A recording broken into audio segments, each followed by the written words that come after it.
Talking about Jupiter and Venus in Scorpio. Brings together the guru and the teacher with the relationship planet. Transform that feeling of being unappreciated into guru's grace. So check it out.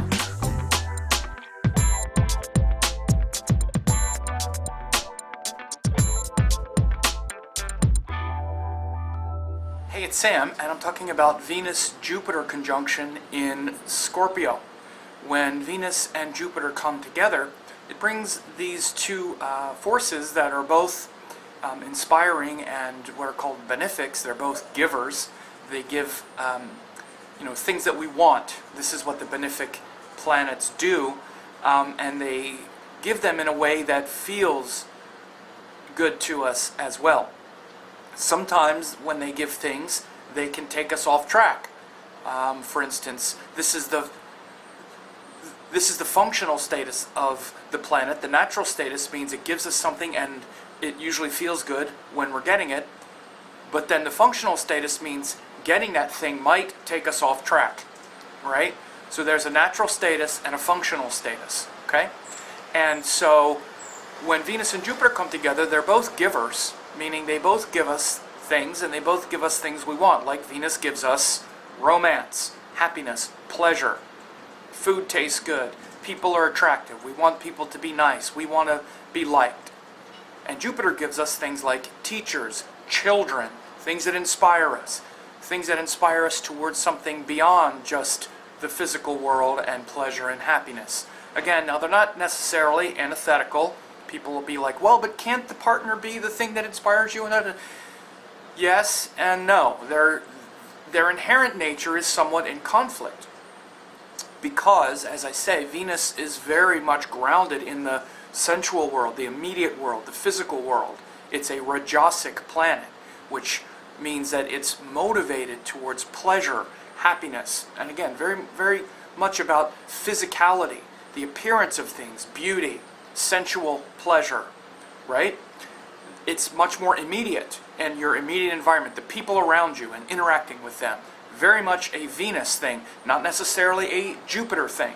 Again, Jupiter is longer term things, like a conceptual relationship. It's more abstract. It's more about inspiration that comes from something that's not necessarily right here.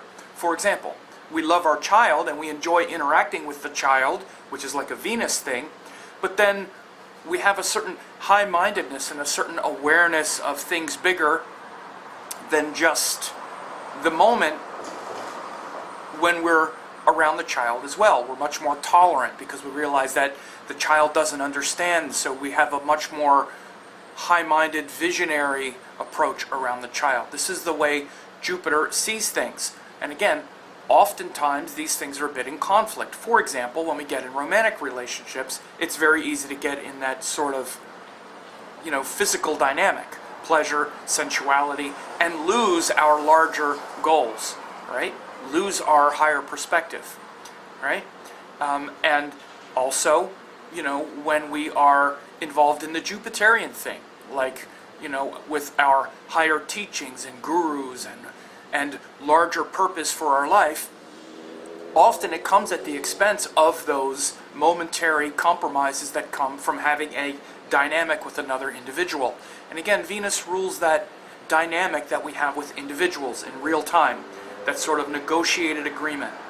Okay, and again, of course we try to bring them together, so usually what people, the reflection that comes back, or often, is people like, I agree with what you're saying, but can it be that we have the da-da-da-da-da? Yes, that's what it is. We try to do it all, yes. And I'm talking about the reason why it's not necessarily easy or natural to do both at the same time. It doesn't naturally flow that way, because one tends to sort of counteract the other. They sort of compromise the other on some level. So yes, we're trying to integrate those energies when Venus and Jupiter come together. For example, Jupiter is very big things. Again, gurus, teachings, higher purpose, higher meaning. It interacts with Venus, and we wind up projecting all kinds of things onto the partner. Oh, he's God, he's this. And which is unrealistic, total fantasizing, because then the partner has nowhere to go from that projection but down, but crashing, right? For example, this is how Jupiter tends to conflate Venus energy, make it something where there's impossible standards, because the partner and the person in front of you that you're going to get along with is going to fall short of this God standard. And so are you, by the way, in their eyes, right? But of course, we need to be trying to look to higher virtues and whatnot. In another sense, the way Venus interrupts Jupiter is Jupiter has this high-mindedness and these principles and these teachings, but then you get around Venus and it's very sensual. It brings all of that into reality. I often say, if you think you're really spiritual, have a relationship and you'll really see how spiritual you are. Start getting involved with someone through that sensual Venus dynamic, and you'll see how much of that spirituality is a lot of philosophy and a lot of ideas and theories, but not a lot of practice. So again, this is how Venus and Jupiter work together in general, right?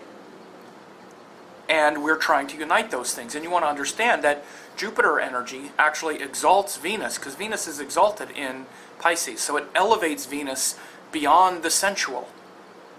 But again, it's easy to look at that conceptually. Anyone who has done a lot of astrology charts, however, also notices that there's nothing like an exalted Venus to like rock the person all over the place with their sexuality and sensuality, and along the way we still got to try to process that through a physical body that experiences pleasure very easily. And when a Venus is exalted, the pleasure is just so high and so immense, and it's looking for something not of this world, but yet we're still in this world and engaging with individuals. So again, this is the thing that happens now when they're in Scorpio. Jupiter definitely has the sort of better of the exchange. Again, this is one of the ways to look at conjunctions, is you want to look at things such as the elements, the relationships with the rulers, the comfort in that sign. Jupiter is much more comfortable in Scorpio than Venus is, because Jupiter is friendly with the ruler. Jupiter also rules a water sign. Jupiter is one of the best planets in Scorpio, because Scorpio is about depth and really concentrating our energy. And when we concentrate our energy and go very deeply into things that are Jupiterian, like teachers and gurus and whatnot, it leads to that true source of Jupiter, which is devotion, wisdom. We can tend to get stuck in the outer forms of Jupiter as well, which can take the form of things like greediness, excessive wealth. Jupiter's how we're expanding in life, and our philosophies. A lot of people's philosophies, until they actually get good teachings, have to do with materiality. I mean, this is the world we're raised in. The Western materialistic philosophy. There's a lot of Jupiterian excess in it. And yes, that's Jupiter. It's not just Rahu or whatever. And again, some people don't like when I say that. They're like, oh no, well, that excess is all Rahu. It's not just Rahu. Listen to people's philosophies. That's what Jupiter is. Many people's philosophies are, we're here to just kind of enjoy life, and he who gets the most toys wins, and I got all mine. That's very Jupiterian. Like they say, you're either pursuing God or money. And again, it's not that black and white, but you'll see a person's worldview change as their philosophies change. So when you get Jupiter in Scorpio, and that worldview affects things like money, speech, food, values, what's truly valuable, what's truly worth accumulating, spiritual experiences and wisdom, or money and stuff and all of that. So in Scorpio, Jupiter is very powerful because it's in that realm of stress and difficulty, where we have to face that stress and difficulty, and then Jupiter brings forth really powerful teachings that elevate and bring a lot of depth. When Venus is in Scorpio, it brings that sensuality, pleasure, happiness into this emotionally intense area. So there can be a lot of attachment to the things that make us feel good. Of course, the people, our lovers, sex, other kinds of sensual experiences can be very emotional experiences. There can be a lot of bonding and attachment, emotional attachment to sensual experiences. And again, that's not really the way Venus energy is supposed to work. It's supposed to be more related to, lightness and discrimination and solid core, value-based things where we're considering the other person. Again, there's still a lot of emotional flow and connection and devotion that's possible with Venus and Scorpio, but initially it's kind of tricky because of all of the intensity of Scorpio and the especially the willfulness and the stress and fear of Scorpio tends to bring Venus into an uncomfortable realm. So when Venus and Jupiter join in Scorpio, it is certainly an opportunity and a time when we can transform that, sensual stress and, drama of Venus towards something more devotional. That's the hope. And again, if people have spiritual practices and things like that, it can be really good for that, in fact. It's a great time to really explore that depth of feeling and devotion and connection to Guru's grace and God's wisdom. But honestly, most people don't live that way, or they're not really resonating with, they don't have spiritual practices, they don't do sadhana and meditation and yoga and all that. They're just kind of getting triggered a lot. And so you'll see people getting triggered around that Venus in Scorpio getting triggered, and then Jupiter there also. Again, this Venus-Jupiter interruption where it can literally just be like, my partners disappoint me so much, and I'm frustrated, and I'm never appreciated, and just kind of blowing up and conflating all of that Venus in Scorpio difficulty. Jupiter can just kind of make it bigger and turn it again into this big philosophy. Yeah, I'm never appreciated. You need to do this, and getting kind of emotionally, damaged and hurt by all of that. Again, it can also bring great awareness to our relationships if we're being mistreated and whatnot. It can really be a time to, sort of resurrect that and notice and have the emotional courage to kind of change and transform toxic patterns and whatnot. All of that is going on. But the thing is, again, when Jupiter and Venus join, we often see these themes sort of converge and sort of disrupt each other a little bit, depending on which sign the convergence or the conjunction happens in. You'll see which one sort of is getting the better of it. In this situation, when you have Jupiter, Venus, and Scorpio, the real power is transferred to Jupiter, which means we can take that frustration and drama of Venus and Scorpio and have it take us to a greater awareness and strength and depth in our guru, with our guru's teachings and whatnot. Again, if it's in a situation where Venus is stronger, then we can take those frustrated philosophies and make them more humanistic and things that would support Venus's end of the equation more.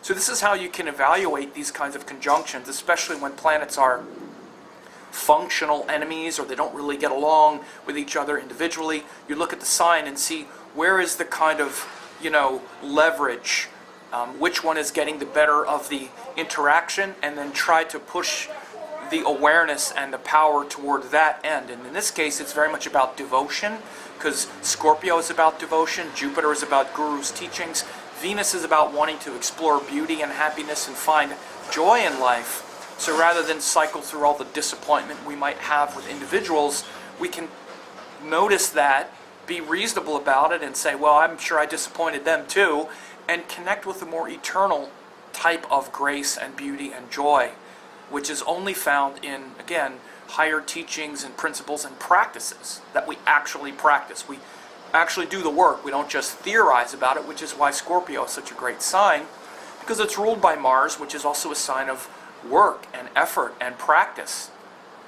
Scorpio people like to put things into practice. They're ruled by Mars, which is doing it, which is walking the talk. This is why, again, Jupiter is great in Scorpio, because it's not just a bunch of theories. With Scorpio or Aries, it's about action because they're ruled by Mars, right? So putting those principles into action is really what Jupiter and Scorpio is about.